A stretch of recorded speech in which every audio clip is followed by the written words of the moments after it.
1986. április 26-án hajnali 1 óra 23 perckor a világot másodpercek választották el egy addig soha nem látott súlyosságú nukleáris balesettől. A reaktortető fedőlemezei lerepülnek! A Szovjetunió Csernobili atomerőművének 4-es reaktora felrobbant. Halló, tűzoltóállomás? Igen, mi ég?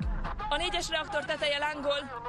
Egy 5 perccel később rögzített telefonbeszélgetés figyelmeztetett először a kibontakozó tragédiára.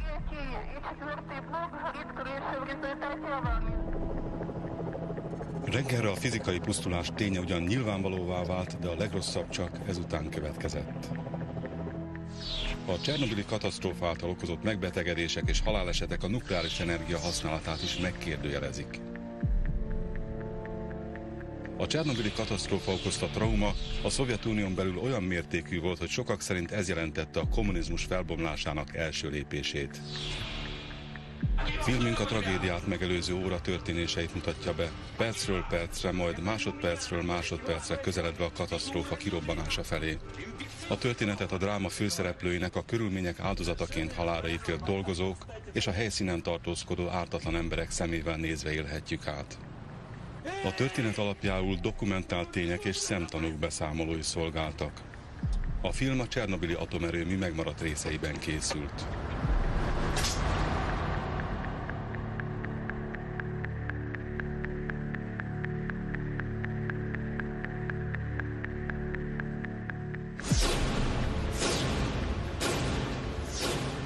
A csernobili 4-es számú reaktor irányítóterme, ahol az elkövetkező óra kulcsfontosságú döntései születnek. A reaktor és az egész világ jövője 3 ember kezében van. A reaktor hatalmas energiájának megzabolázása csupán 26 éves Leonid Toptunov irányító főmérnök feladata. 17. Alexander Akimov a műszakvezető, mondhatjuk a hajós kapitány. Na, mindenki jól aludt? Tele van a hasatok? Ma éjszakára azonban Anatoli Dyatlov, a helyettes főmérnök veszi át az irányítást. Dyatlov egyik a Szovjetunió legjobb nukleáris mérnökeinek. Rideg munkarendhez szokott, kemény ember.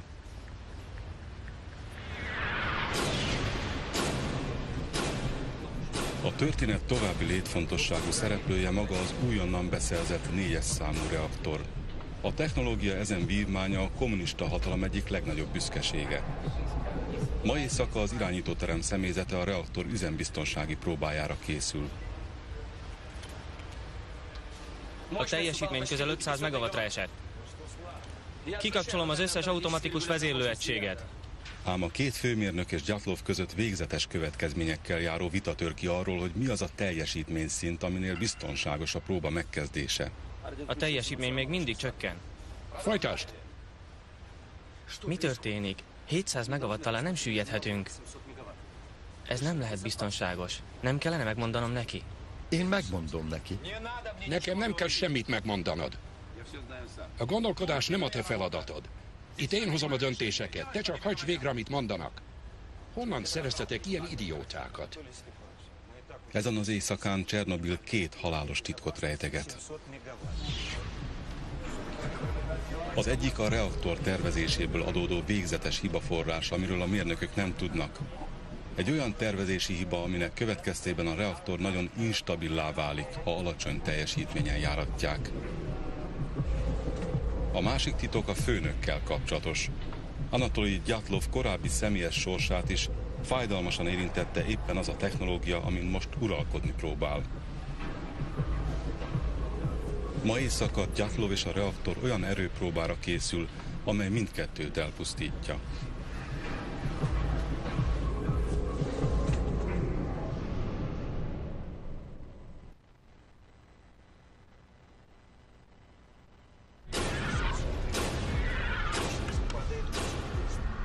Óra 31 perc. A vita arról, hogy milyen teljesítményszintnél biztonságos a Csernobili 4-es reaktor biztonsági próbájának megkezdése, egyre súlyosabbra fordul. A teljesítményszint a 700 megawattos minimális biztonsági szint alatt van. A teljesítmény szint túl gyorsan csökken. Az egyetlen hiba itt a személyzet hozzá nem értése. A biztonsági próbát az orosz atomenergia felügyelet rendelt el, annak köszönhetően, hogy a megtámadástól való hidegháborús félelem még mindig markában szorítja a Szovjetuniót.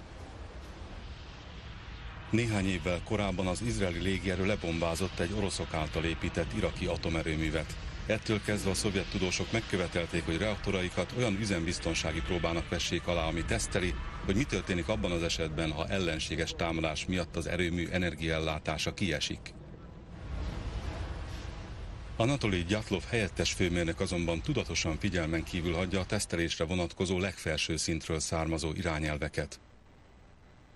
Az útmutatás szerint a reaktor teljesítményének 700 és 1000 megawatt között kell lennie a teszt megkezdésekor. Gyatlov végre akarja hajtani a tesztet, ám már csak 200 megawatt energia van a hűtővíz fenntartására, ami a reaktor túlmelegedését akadályozza meg. Úgy gondolja, kicsi a kockázat.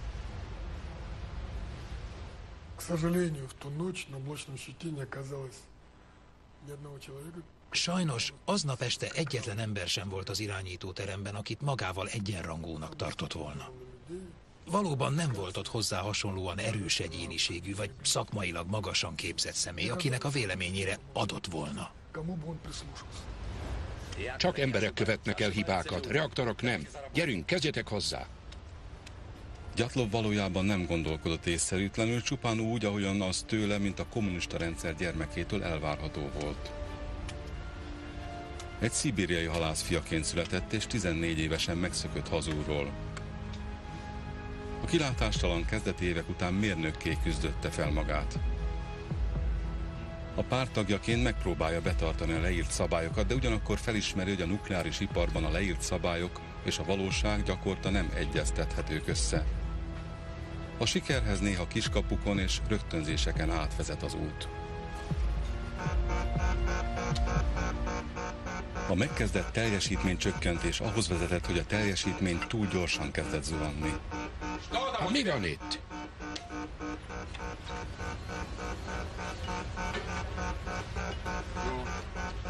A teljesítmény még mindig csökken. Mit csináltál, te idióta? Hagytad, hogy a teljesítmény túlságosan lecsökkenjen? Te tudatlan bolond vagy! Segítsetek neki! Nyugodj meg, Leona. Minden rendben. Kezdjük az elejéről. Nyugodj meg.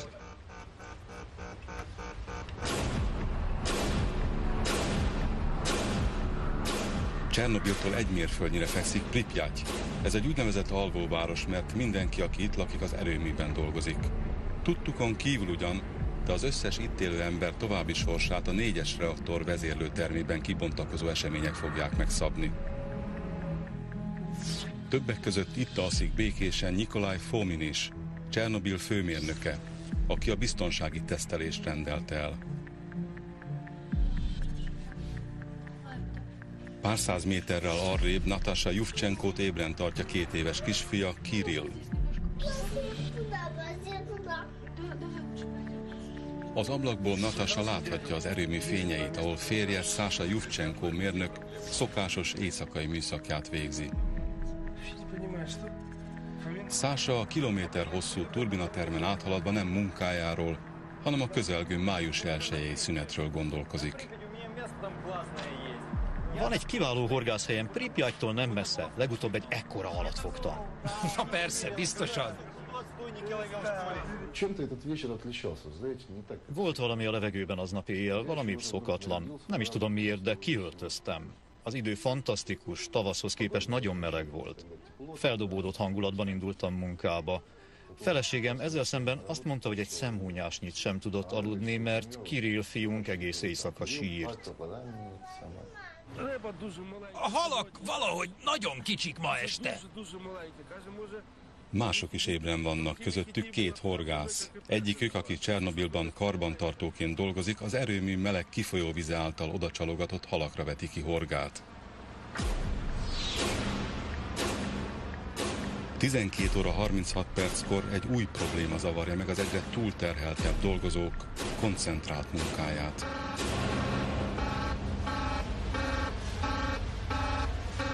Állítsd le ezt a szörnyű zajt!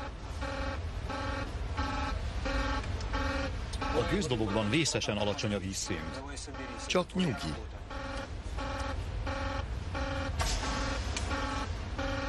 Boris Toljárcsuk egységvezető főmérnök szabályozza a reaktor vízellátását.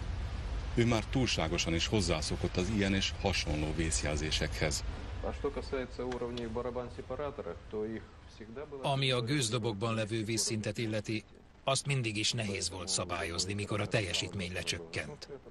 Az egész kezelő személyzet tudott erről, így ekkor még én sem féltem.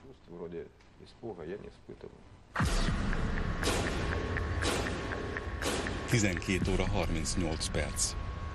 A reaktor teljesen leállt. Gyatlov végzetes döntést hoz. Megállítottad a reaktort, te barom! Fokozzátok a teljesítményt! Azonnal! Azonnal húzzátok ki a szabályzórudakat! Ahhoz, hogy 12 óra 30 után a teljesítmény növelni lehessen, az összes szabályzórudat ki kellett húzni a reaktorból. Ez olyan, mint amikor egy puskán felhúzzák az ávárzatot. A szabályozó rudak a nukleáris reaktor gyorsítói és fékezői. A 17 méternyi reaktorfedél alatt 1661 darab uránnal teli üzemanyagrúd található, amelyek a reaktormagba ereszkednek bele. A rudakban lévő uránatomok hasadása óriási hőt gerjeszt, aminek hatására a víz gőzzé alakul. Az így keletkezett gőz hajtja az elektromos áramot gerjesztő hatalmas turbinákat. Ennek az energiának a vezérlése 211 bor szabályozó ruddal történik, amelyek a reaktormagban szétosztva helyezkednek el. Ha ezeket a rudakat följebb emelik, a teljesítmény növekszik. Amennyiben teljesen kiemelik őket, a nukleáris reakció megfékezhetetlenné válik. Mégis pontosan ez az, amire Gyatlov embereit utasítja. Azonnal húzzátok föl a szabályzórudakat! Elnézést, de nem kéne lezárnunk a reaktort? Én ezt így tanultam a kiképzésem alatt. Ez teljesen így van. Ez teljesen így van. A szabályozó rudak kihúzásával még kevesebb lehetőségünk lesz a reaktor szabályozására. Már úgy is instabil. Elegem van a hozzád hasonló kretének miatti időhúzásból. A próbát még ma éjjel végrehajtjuk. Ami téged illet, ha nem akarod, vagy nem vagy képes végrehajtani a rád bízott feladatot, akkor legközelebb nem is kell szembenézned ilyen problémákkal. Megértetted? Félre az utamból. Tregub, te vedd át!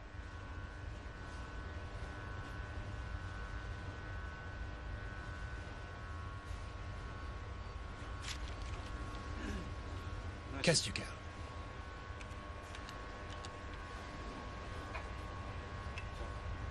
Csak óvatosan. A személyzet ellenállása meghiúsult. Tregub és Akimov beindítja a reaktort.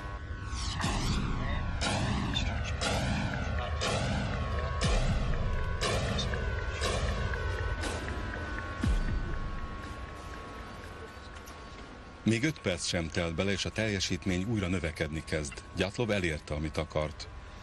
Sikerült a teljesítményt 160 megawattra növelnem. Rendben, add vissza az irányítást Toptunovnak. Gyerünk, Leona, de maradj vele!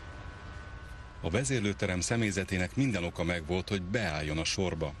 Nukleáris mérnöknek lenni megbecsült és jól fizetett foglalkozás. Ők maguk családjukkal együtt a cég városában, Pripyatban élnek.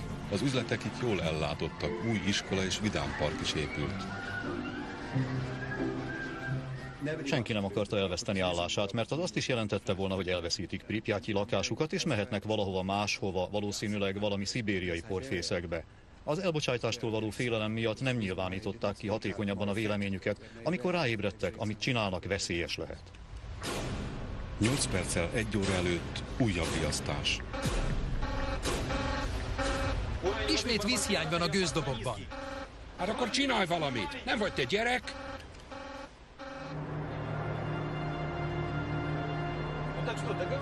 A vezérlőtermen kívül senki nem tud az ott folyó vitáról. Az olyan munkások szemében, mint Sasha Yuvchenko, ez is csak egy közönséges este.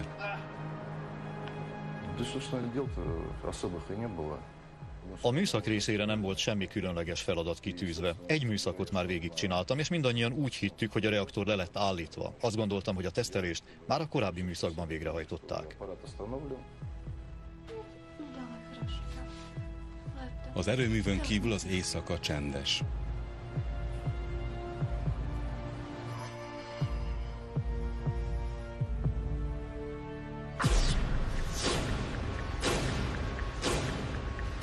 Egy óra múlt 3 perccel. A meghiúsult ellenállás után a vezérlőterem is elcsendesült.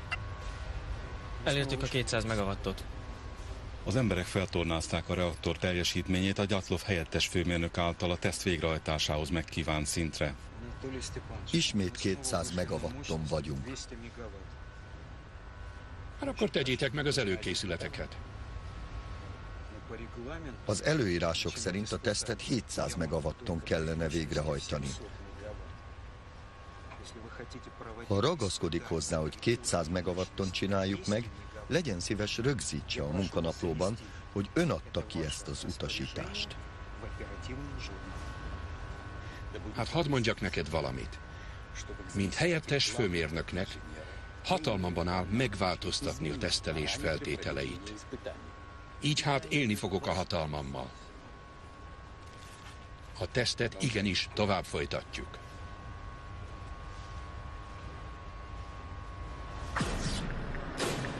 A szivattyúteremben Valera Hodemcsuk szerelőt meglátogatja barátja, Valerij Peravacsenko művezető. Hodemcsuknak kevesebb, mint 20 perc van hátra életéből. Azt hittem, ma este nem jössz be. Külön emiatt jöttem korábban vissza Kijevből. Na, és eladtad az autódat? Megkötöttem az üzletet. Gratulálok. Nincs többé Moszkvis 2140-es. Mostantól fogva Zsigulim lesz. Lehet, hogy még egy farmert is veszek hozzá. Akkor rendben. Viszlát!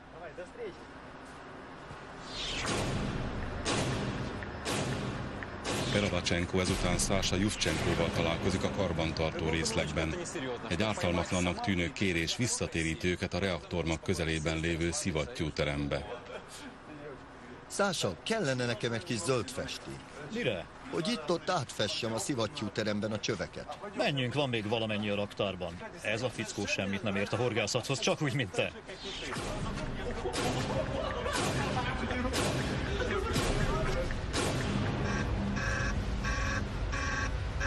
A vízhiány folyamatosan beindítja a riasztót, de a mérnökök egyike sem hiszi, hogy komoly baleset veszélye fenyeget. Nikolaj Fomin a főnök szemében ez egyszerűen elképzelhetetlen. Fomin levelező nukleáris mérnöki tanfolyamot végzett, de korán sem volt a terület szakértőjének nevezhető. Pozícióját főleg azért nyerte el, mert pártitkár volt. Gyatlovval ellentétben, aki tisztában volt a reaktor veszélyeivel, Fomin mindent elhitt, amit csak olvasott. Így aztán, amikor a biztonság kérdése felmerült, így reagált. Nos, a baleset lehetősége teljesen valószínűtlen, annyi esélye van, mint annak, hogy egy meteor eltalál bennünket. Míg a biztonságra törő Alexander Akimov, aki a technológiával is tisztában van, és csak évente 1/10 milliómodra becsülte a baleset valószínűségét. De sem Akimov, sem munkatársai nem tudtak annyit a reaktorról, mint amennyit hitték, hogy tudnak. Ők az éveken át folyó takargatások és gondatlanság áldozatai.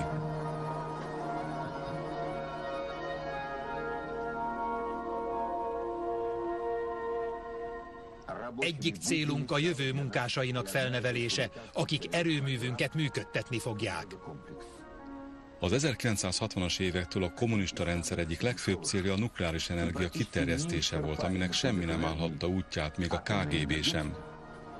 Ezek a nemrég közzétett KGB dokumentumok bizonyítják, hogy a hatóságok figyelmen kívül hagyták azokat az 1979 és 1986 közötti ismételt figyelmeztetéseket, amelyek a csernobili erőmű tervezése körüli hiányosságokra hívták fel a figyelmet. Viktor Bukanov, Csernobil igazgatója vezérgárdájával együtt sürgette a 4-es számú reaktor mielőbbi megnyitását, hogy ezáltal maguknak és pártfőnökeiknek jelentős kiváltságokat szerezzenek. A biztonság kérdése másodlagos volt.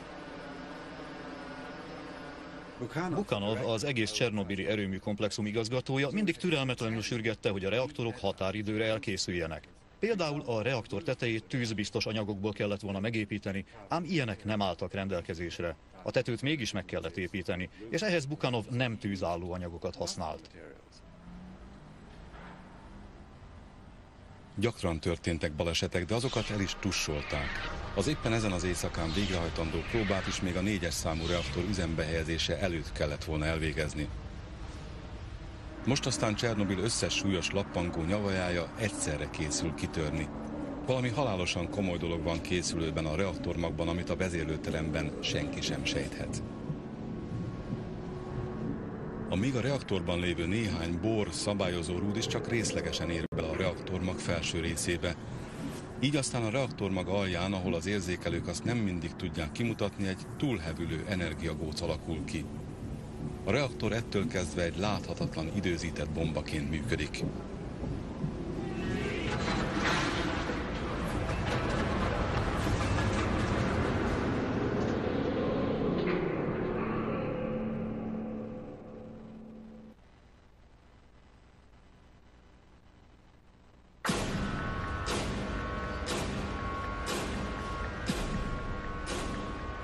Egy óra 12 perc. A Csernobili atomerőmű belsejében növekvő nyomáshoz hasonlóan gyűlik a feszültség az éjszaka eseményeiért felelős Anatolij Gyatlov helyettes főmérnökben is. Gyatlovnak továbbra is eltökélt szándék, hogy a vezérlőteremben kifejtett ellenállással szemben is keresztül hajtja a biztonsági tesztet. Az egyik ok az erőműben fennálló politikai helyzet lehet. Gyatlov összeütközésbe került a helyi kommunista párttal amiatt, hogy túl kemény kézzel bánik a munkásokkal. Főnöke Nikolaj Fomin előréptetésre számít. A teszt sikeres végrehajtása Gyatlovot Fomin helyére juttathatja, és ezzel megszabadulhat a hétköznapi mérnöki feladatoktól. Gyatlovnak ezen kívül van még egy sötétebb és személyesebb titka is. Az 1960-as években Szibériában tengeralattjárók nukleáris reaktorainak beállításával foglalkozott. Történt egy nukleáris baleset, amit a vizsgálatok szerint Gyatlov tevékenysége idézett elő, de ennek ellenére nem volt bizonyítható bűnössége. Gyatlovot 200 rem, azaz az egy életen át maximálisan megengedhető sugárdózis 3-szorosa érte. A szibériai baleset után nem sokkal Gyatlov fia leukémiában meghalt. Ez az egyik leggyakoribb megbetegedés, ami sugárzásnak kitett gyerekeket sújthat. Úgy tartják, hogy ez a tragédia megváltoztatta Gyatlovot, még elszántabb, még akarnokabb lett. Ezen az éjszakán akaratát az ellen a nukleáris erő ellen irányítja, ami valószínűleg saját gyermekével is végzett.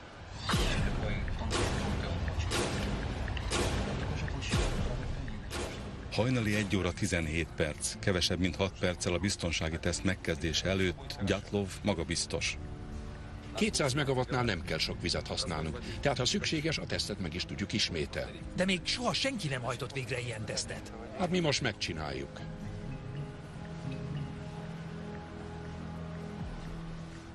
Ám ezen közben a reaktormag alján kialakult energiafelszabadulási góc folyamatosan növekszik. Már csak 2 perc van. Siessetek, siessetek! A vezérlőtermen kívül az élet és a pletykák a megszokott mederben folynak. Nem értem, mi köze van Fominnak egy nukleáris erőmű irányításához. Korábban egy villamos erőműben dolgozott. Szóval akkor ezért mondja, hogy egy atomerőmű irányítása ugyanolyan, mint egy elektromos teaforraló működtetése. Mondd, te láttál már szúnyogot? Persze. Akkor el tudod képzelni, milyen vékony sugárban jön, amikor pisil. Ahhoz, hogy a pártban sikeres legyél, hasonlóan vékony kötélen kell egyensúlyoznod. Gondolod, te ezt meg tudnád tenni? Mert ha nem, akkor jobb, ha távol tartod magad a politikától. Vagy jól összecsípkednek majd a szibériai szúnyogok.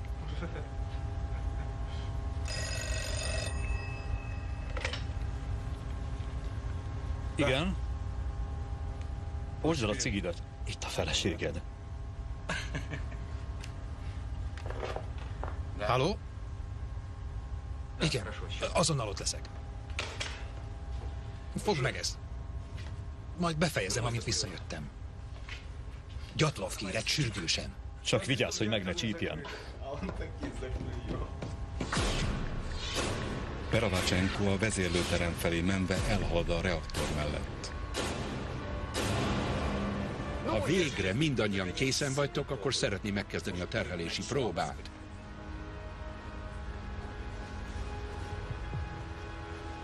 A turbina generátor próbájának minden paraméterét jegyezd fel. Mindjárt kezdjük.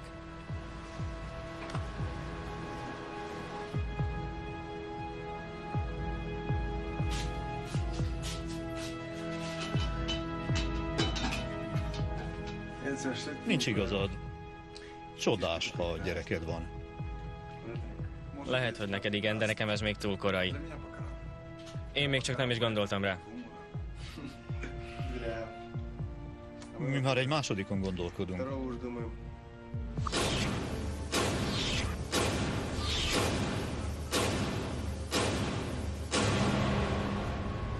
Kapcsold be a tartalékszivattyúkat. Tartalékszivattyúk bekapcsolva. Rendben. Alexander Fedorovics, kezdjük meg a próbát. A teszt lezárja a hatalmas turbinák energiaellátását, így azok leállnak. Készenléti dízelgenerátorok veszik át szerepüket, de még mielőtt ezek elkezdenének működni, van egy 40 másodperces szünet. A kérdés csak az, hogy a lassuló turbinák milyen hatékonyan képesek működtetni a szivattyúkat ez alatt az idő alatt. Víz nélkül a reaktor szárazra forhat, mint egy hatalmas teaforraló. Ám Dyatlov számára, aki mit sem sejt a reaktormagban épülő gócról, ez a veszély csak pusztán elméleti síkon létezik. A turbinák energiaellátását kikapcsolják.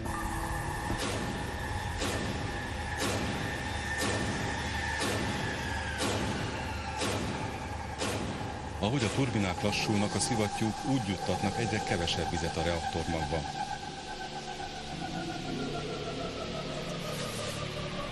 Egyre több és több gőz keletkezik, miközben a víz egyre fogy.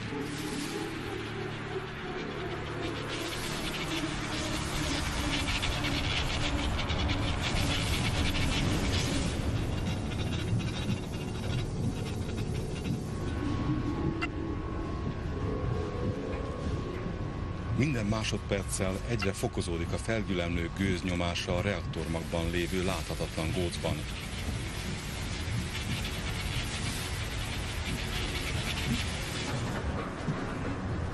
A növekvő gőznyomás hatása a szivattyútermet is eléri.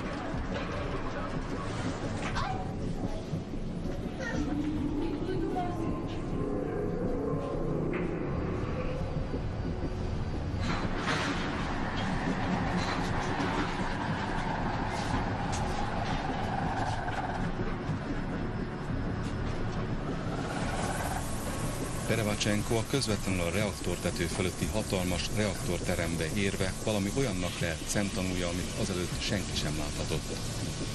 A magban felgyülemlett gőznyomás megemeli az üzemanyagrudakat lezáró 350 kilós tömböket, kimozdítva ezzel azokat fészkeikből.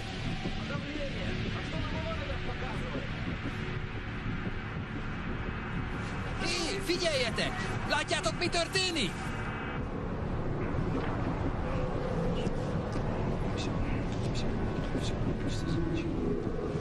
Hé! Nézzen már ide valaki! Látjátok, mi történik ott? Hé! A fenébe!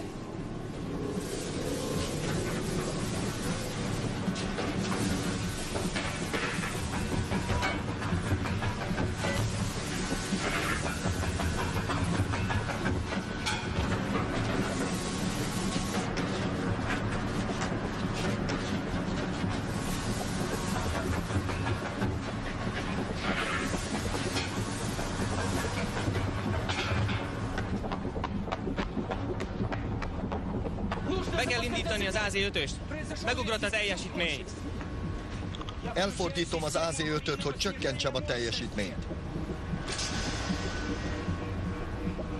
Az AZ-5-ös vészgomb elfordításával a bor szabályozórudak automatikusan mélyebbre süllyednek, hogy ezzel csökkentsék a teljesítményt. Ennek azonban egy előre nem látható végzetes hatása van.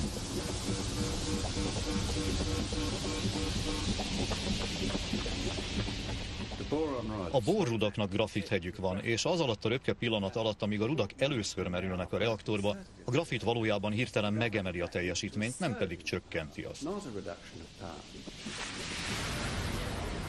Amint az AZ5-ös gombot elfordították, egészen a robbanásig a teljesítmény nem 2-3-szorosára nőtt, hanem több 100-szorosára.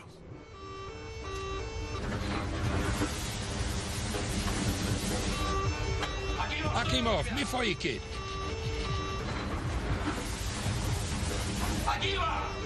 Ez nem miattunk van.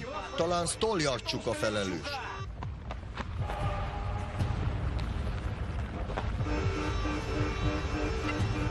A teljesítmény másodpercenként duplázódik. Hát ez nem lehet. Уровень мощности превысил 530 мегаватт. A reaktortető fedőlemezei lerepülnek!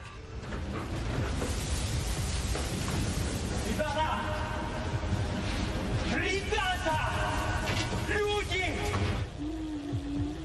Котик дома. Котик.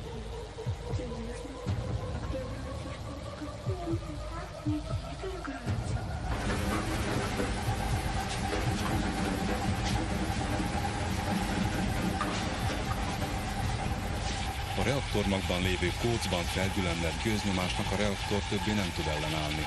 50 szabályozó és üzemanyagrúd törik darabokra.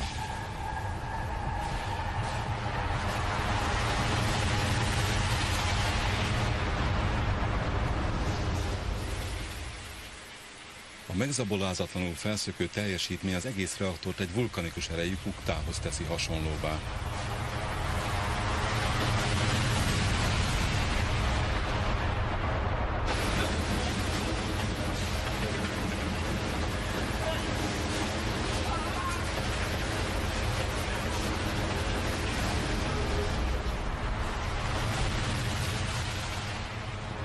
Mi volt ez? Azt hiszem, egy robbanás.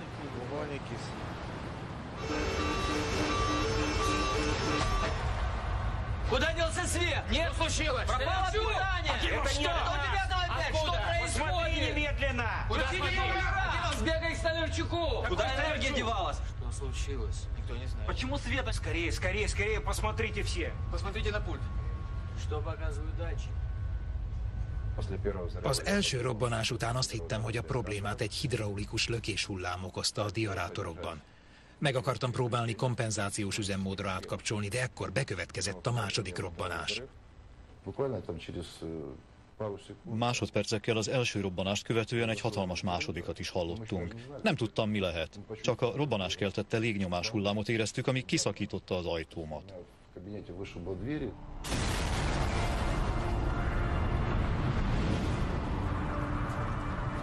Az 500 tonnás biztonsági süveg szétrobbanását követő levegő beáramlással a reaktor egy gigantikus méretű hegesztő pisztollyá vált, 50 tonnányi nukleáris üzemanyagot lövelve az atmoszférába. Ez Hiroshima 10-szeresének felel meg. Az erőmű körül 700 tonna radioaktív grafit szóródott szét.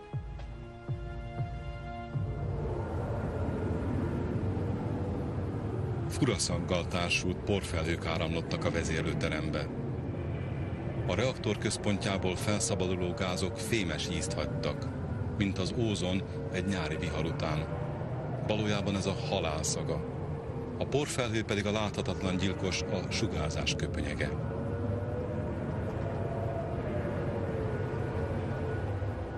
A vezérlőterem irányítói elég távol vannak a reaktormagtól, így túlélik a robbanást. Néhányan később azonban azt kívánják, bárcsak ne élték volna túl. Sokuk napok, hetek, sőt évek szenvedéseinek néz elébe, mi alatt a sugárzás belülről égeti őket halálra.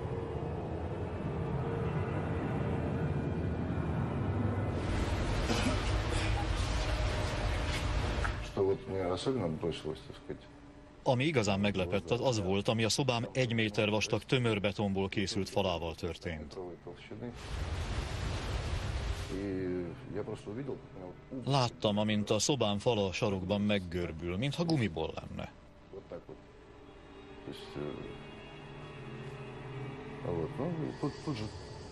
Azonnal sötét lett. A világítás mindenütt kialudt. A beáramló gőz mindent beborított. Por, gőz és sötétség. És egy borzalmas sistergő hang.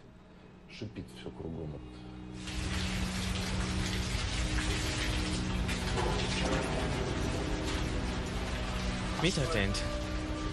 Lehet, hogy kitört a háború. Visszamegyek a helyemre.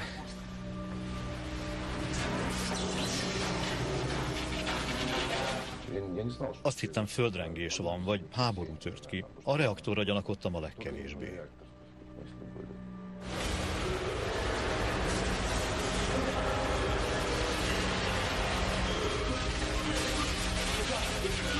Vannak mások is, segíts nekik!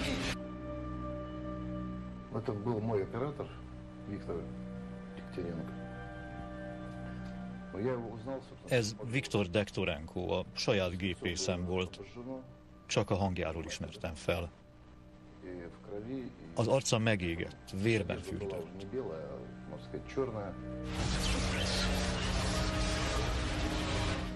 Viktor még sokkos állapotban volt. De elmondta, hogy Ruszanovszkijjal, a második szivattyúgépésszel a szivattyú közelében volt. Ruszanovszkij ott maradt, és Viktor arra kért, segítsek rajta és a többieken.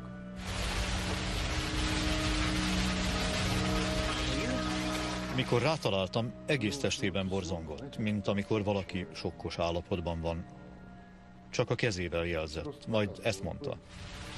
Én meg leszek, segíts Hodencsuknak. A szivattyú teremben van.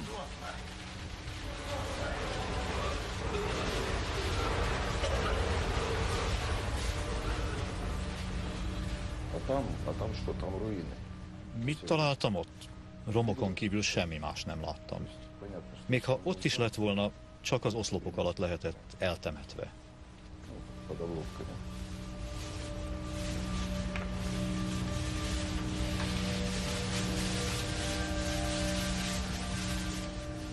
A mennyezet helyén csak a csillagokkal teli égbolt világított.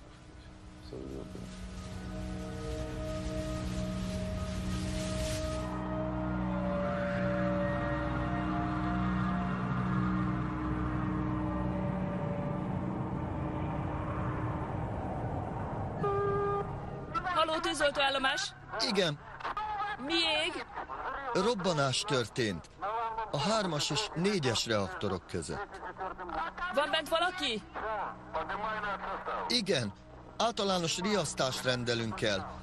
Igen, azonnal értesítem az összes tűzoltóállomást.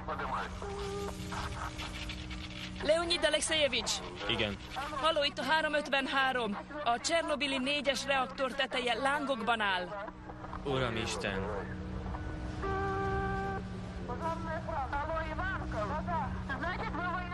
Hajnali 3. Teljes erővel hánytam. A sugárbetegségnek ez volt az első jele. 6 órára már az első segélyállomásig sem tudtam eljutni a magam lábán. Oda vittek, beraktak egy mentőautóba, és elszállítottak az orvosi segélyhelyre. Szása Juvcsenko életben marad, mások haldokolnak. A reaktorból kiszabaduló sugárzóanyagok Fehér Oroszországon át Európa szívébe jutnak. Az igazi rémálom csak ezután következik.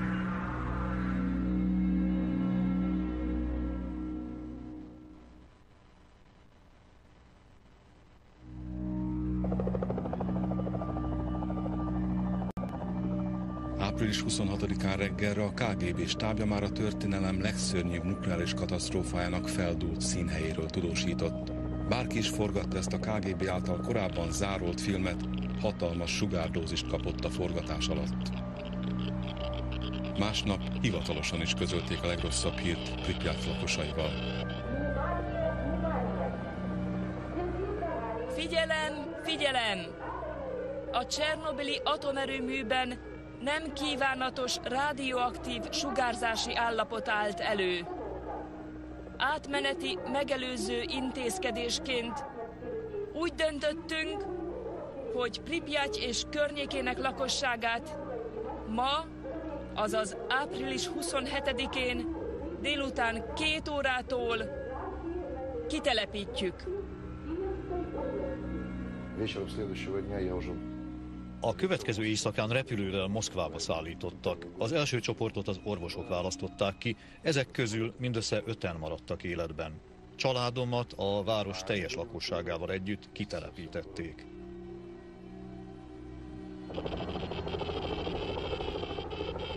A 135 000 ember kitelepítése egy teljes hetet igényelt.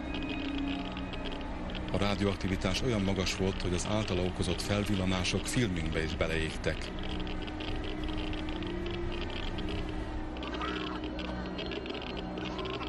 Egy 30 kilométeres tiltott területet jelöltek ki a reaktor körül.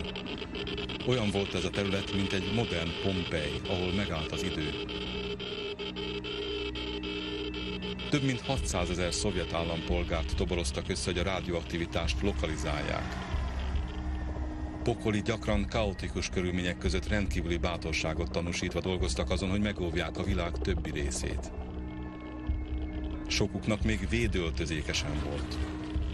Minden, amihez hozzáértek, izzott a rádióaktivitástól.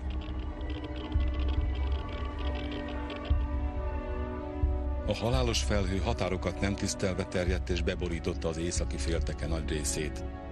Az esővíz a rádióaktív port a talajba mosta, így az a növényekben, állatokban, emberekben tovább él.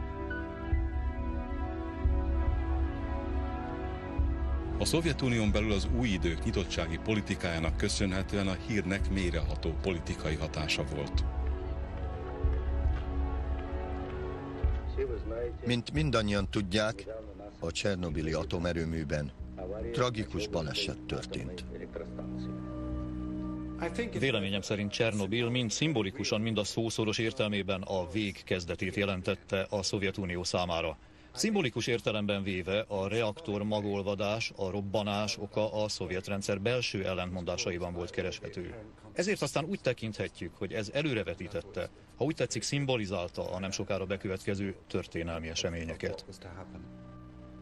A csernobili halálesetek száma bár rettenetesen magas volt, mégis kisebbnek bizonyult annál, amitől sokan féltek. Az elfogadott tudományos álláspont szerint Oroszországon belül körülbelül 10 000, míg a világ többi részén 25 000 rákos megbetegedés lesz visszavezethető Csernobilra a következő 70 év alatt. Eddig csak a gyermekkori pajzsmirigy rák esetek számának növekedése volt bizonyítható.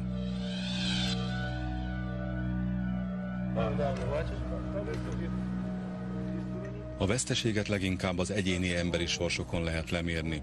A horgászok, akik az éjszakát azzal töltötték, hogy a rádióaktív lángokkal küzdő tűzoltókat figyelték, végül maguk is rosszul lettek.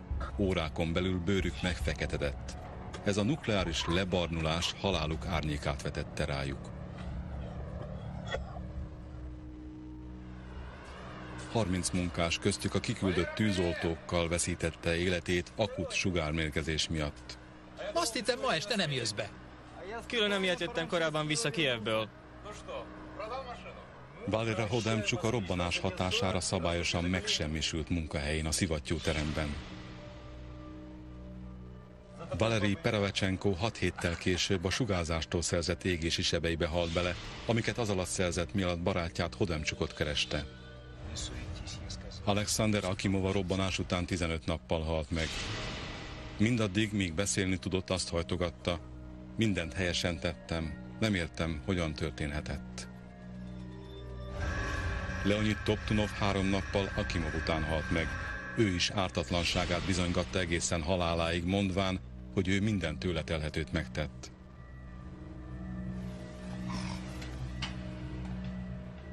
Nikolaj Fomint, Csernobil főmérnökét 10 évi kényszermunkára ítélték, ahonnan hamarosan szabadon bocsátották idegösszeroppanás miatt.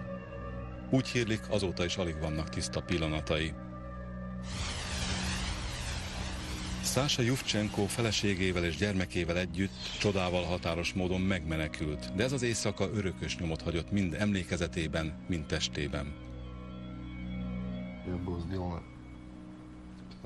Az első évben 15 bőrátültetési műtéten estem át.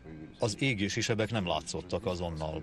Itt, Moszkvában, a kórházban jöttek elő.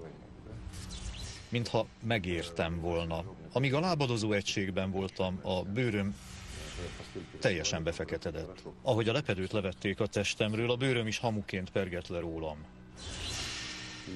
Természetesen most már óvatosnak kell lennem. Autót például vezethetek, de szerelni már nem szerelhetem. Nem érhetek benzinhez vagy olajhoz. A sebek nem gyógyulnak be. A vér nem alvad meg rendesen. Más tünetek is vannak, de az ember idővel hozzászokik, megtanul élni velük, mivel nincs más választás.